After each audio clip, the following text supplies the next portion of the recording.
Hi everyone, it's Nick. Welcome back to my channel. Okay, in this video today, we are going to be talking about Pinterest picks for 2026. This is reacting to the most pinned stuff on Pinterest, things that you're pinning right now. So I logged into Pinterest, which I haven't done in a long time, so don't follow me there because you're gonna be very disappointed. I don't really use Pinterest, but they release this list every year, and I thought it'd be fun this year to take a look at what they're saying is gonna be popular because they're basing it off of what you're pinning. So I'm gonna tell you if I think it's a trend. I mean, it probably is if you're pinning it. I don't doubt their data. But then I'm also gonna be saying if the trend sucks or not and whether or not it's worth really talking about. So let's get to it. Okay, but before we get to those hot Pinterest trends of 2026, I wanna thank today's sponsor, SoFi, the all-in-one banking platform that lets you bank, borrow, and invest. So a lot of people think that homeownership is out of reach. That's why I wanna tell you about SoFi's personalized home mortgage loans that make getting a home doable. With SoFi, qualified buyers can get into their new home for as little as 3 to 5% down, making it a lot faster and accessible to get into your new home. SoFi offers a verified pre-approval letter, which in really competitive markets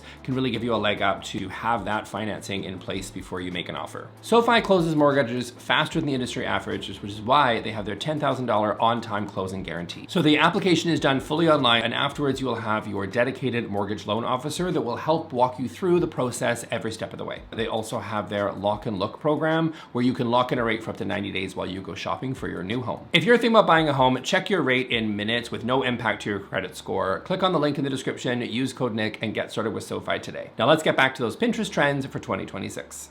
Okay, first up on the list is gonna be Gimme Gummy. The names, by the way, are questionable on some of these things. That's not on you, that's on Pinterest people. They've decided to name these. Okay, Gimme Gummy. Some of these are, by the way, for fashion, product, like they're not just home, but I've really catered it to the home space because that's what we talk about here on this channel. Is this a trend? Listen, if the data supports it, then I suppose it is. I despise this, I think is probably the right word. No, listen, I'm not a complete Grinch. If people wanna have fun and play with color and shape and gummy? I don't know, they wanted to play with spongy things, then go for it. But we're talking, it's like the blob stuff, it's the juvenile. It feels, maybe, I don't know if there's an age for when you need, like how old you need to be to log into Pinterest and pin some of this stuff. This feels like something a 13-year-old would put in their home. Now, again, if you love it and you put it in your own home, then I highly encourage you to do it because you know what, life is short. Do what you want to do if that's what you think is great. I don't think it's the move. I think this looks really, really dated. I'm surprised this is still a trend in 2026, to be honest. I thought we would have really all been sick of it by now, but you know, people want to have color. I think this is a reaction, as you're gonna see a lot on this list, to like the beige neutral trend. This is the reaction to neutrals, and as is oftentimes the case, people lose their minds. And so, you know, they're sick of the like all white spaces, all gray spaces, all beige spaces, and I think they're just really don't want to live in a padded cell. They just kind of are like, they haven't lost, you know, they just want to try something a little bit more colorful, a little bit more fun, and I can appreciate that. I think there's ways to do it without going full on into this gummy trend. I don't care for it at all. I think that the colors are really muted and they're really like pastels and it reads really juvenile and the shapes just don't really make a whole lot of sense to me. A lot of this stuff is completely impractical. You're not gonna use it. It's difficult to hold. It's not ergonomic. It's not built for humans. And therefore, you know, it's not going to last. I mean, this pink, stupid, shiny chair, what is that? That looks like a purse. Like it looks like a kind of, you know those really bad purses that people had in the early 2000s? It feels like someone ripped them all apart and just like turned them into a little chair. I don't like this one at all. We used to have when I worked at Lululemon years ago, they had a little sugar tote that was basically this color. And that made sense because it was like 2003 and this is what we did. This is a little bit Y2K, but also just really juvenile and I don't care for it. So we're not off to a great start, Pinterest, but let's see what they've got next. Okay, next up is gonna be Deco. Finally, we've arrived. Okay, this, in my opinion, is the way, one of the way, get creative, but one of the ways I think you can have fun with color, shape, material that is amazing and not the samey neutral beigey look, right? So if you don't like organic modern, because we're seeing this backlash to organic modern from some people, I don't still think it's a great style. I think people still like it. Japandi, of course, really popular still, and I think there's this reaction to these very subdued, neutral sort of spaces that for some, they could see the mood as calm and relaxing. For others, it can be boring and sterile. So it just depends on where you land on that perspective, and that's honestly up to you. Everybody's entitled to their own opinion. Of course, this is my channel, so mine's the only one that counts right now. But I would say that Deco is an example of how to react to that in a way that feels really interesting and sophisticated at the same time, right? So I agree with this trend. They're saying things like neo-deco, what is this? Antique bar carts are up 100%. I'm not sure you need a bar cart. I've personally said that before. Like, I get that it fits in an art deco space because I don't know, everybody was drunk in the 1920s, so it's like, why not? Everybody would enjoy your fancy martinis. Like, I understand why you're doing it. I don't know if you necessarily need a bar cart. It seems like a little bit of a wasted piece of furniture, but you do you. But there's definitely, like, you know, bronze, brass, marbles, like interesting colors, lots of contrast, you know, wood, you know, cool materials, really shiny stuff, chrome, like all that stuff is really super fun. And I think that it's also very geometric. It's very structured. It's very masculine. And I think that that makes it really super fun and very different and very luxe, I think. I did a video on how to decorate Art Deco. If you're interested, they're calling this neo-deco. Sure, go for it. And I think this is a really fun style. So I think this is a great style because I happen to like it. And I think this is a more sophisticated, interesting way to have fun with shape and color than what we just previously saw. Okay, next up is gonna be cool blue. I do agree wholeheartedly that this color is very trendy right now. So yes, there's been a lot of warm colors, but I think people are also looking at how to contrast those colors so that, you know, not everything is warm. And how do you do that? Well, you know, you can introduce some greens, some blues, some grays, and things like that. This color in particular, this sort of ice blue, this powder blue, it's, you know, you see it a lot in fashion right now, and I do think you are seeing it a lot in home decor. This is definitely a very hot color right now, seeing it all over the place. I don't love it personally. It's just not for me. But again, people use it in the sort of monochromatic sort of way. And I do think it's a color that you can add in to your, you know, the rest of your color palette if it so fits, right? So you can pair this with yellow, you can pair this with orange, you can pair this with other warmer tones, and you can have a beautiful palette. So I'm not mad at the color, like it's not a bad color. I do think that where it's showcased is often in these monochromatic spaces. And I just think that this powder blue is not for me. I don't like pastel colors. I don't know about you guys. Let me know what you guys think in the comments. But for me, pastels, they're just a little too muted. They just, you know, it's a heavily tinted color blue, like meaning lots of white has been added to it. And that's what makes it sort of this powdery blue. Do you remember those stupid plastic crates that everybody had that were in like powder blue, powder pink, powder yellow, like everything was in that powdery color? And it was mostly for 13, 14-year-olds to put in their bedrooms.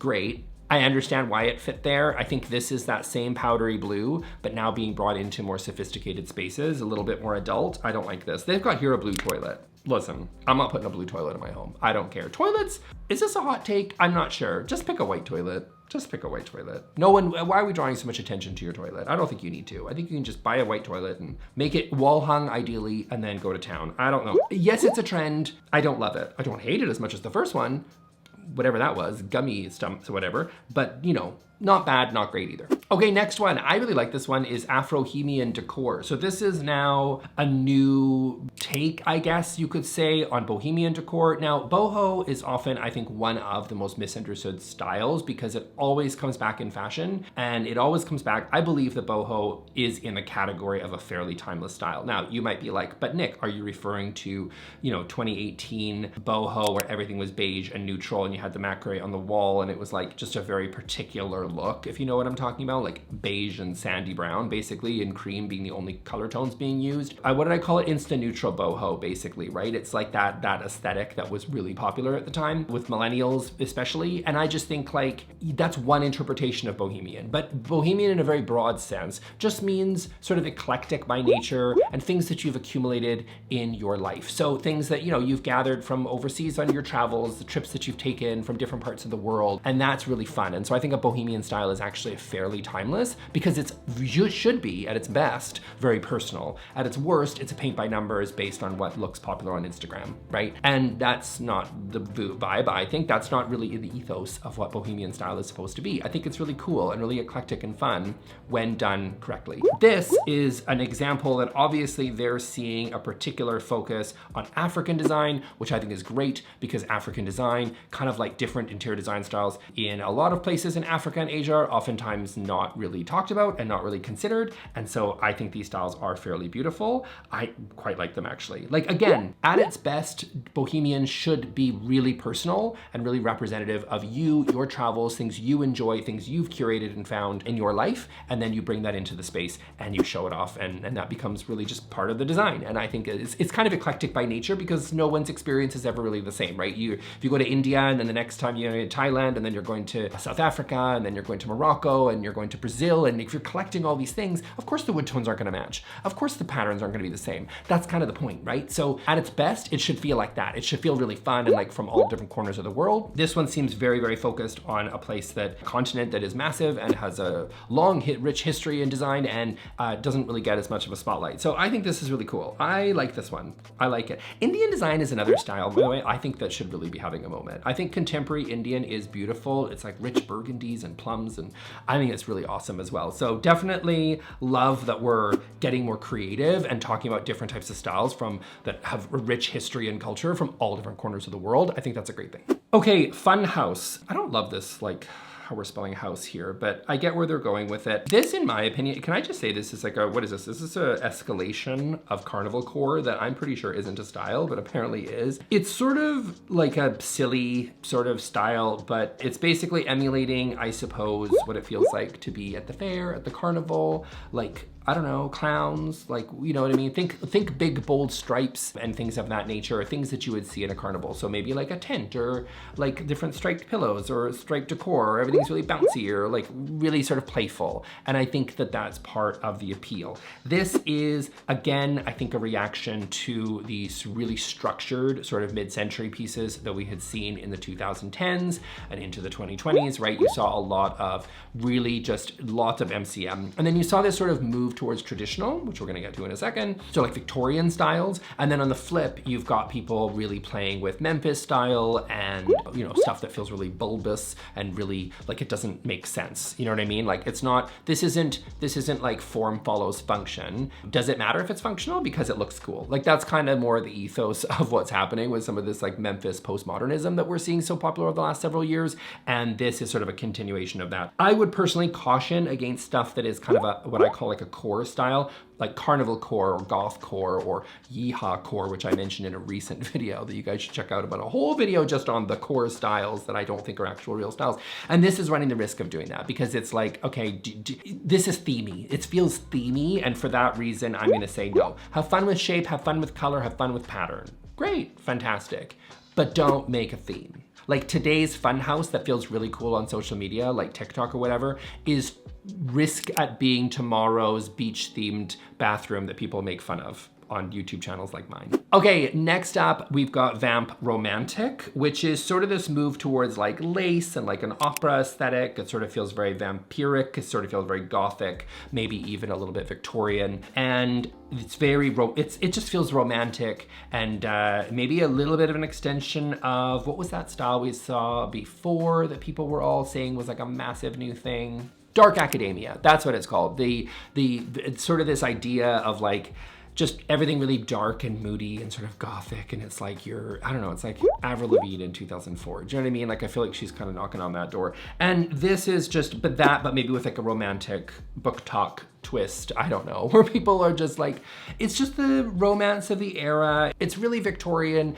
and sort of leans a little bit on sort of the tradition that we just talked about, right? So a lot more ornamentation in the furniture pieces, everything really flowy, lots of, you know, heavy upholstery, lots of like little fringes and really like big billowy sort of upholstered pieces and curtains and all sorts of really fun things. And I think that it's, again, can feel a little themey if you're not too careful. I do think that if you love a Victorian style and you want to go a little bit darker and moodier, then I think that that's a great look to go for. To me, it feels a bit themey, but also it feels a bit heavy. Like it feels a little bit heavy because there's so much fabric and there's so much ornamentation and there's so much detail, and that's just personally not my style. So again, you know, if you want to do it, then go for it. You know, I would say that if you want to do it, you're probably going to lean into those like dark, rich, like plum colors, the burgundy, right? Like definitely maybe some jewel tones, but really lots and lots of black, you know, lots of black pigment being added and just making it feel like a darker shade of all the different colors that you might expect in a space like this. And,